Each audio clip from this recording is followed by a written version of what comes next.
Do you know how to sort your data based on a custom list? So let me quickly show you how to do this. So first of all, I'm going to enter the sort by function and select my original data. And in the second argument, I'm going to say xmatch and select the column that I want to use for sorting. And after that, in the second argument in xmatch, I'm going to specify the list of names that I want to use as a sorting base. I want to sort my table based on this list using the salesperson column. I'm going to close the X match, or you can also enter 0 to specify the exact match and hit enter. And you can see I have data sorted based on this list. I have Puneet, and then I have Dave, and then I have Kangoo. Let me show you how this formula actually works and gives us a custom sorting based on the list.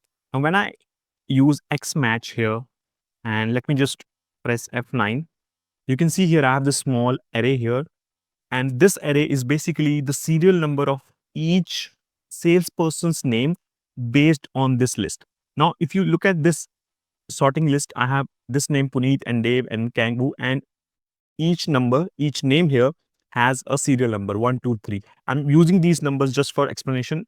It has nothing to do with this formula. So it has first, second, and third. And within this list, this salesperson's column, it adds the serial number based on this list. So at the very beginning, we have Dave, and Dave here in the sorting list is at the second number, and that's why we have 2 here. And then we have Kangoo. It has 3 here because the position of the Kangoo is 3 in the sorting list. And then same for Puneet.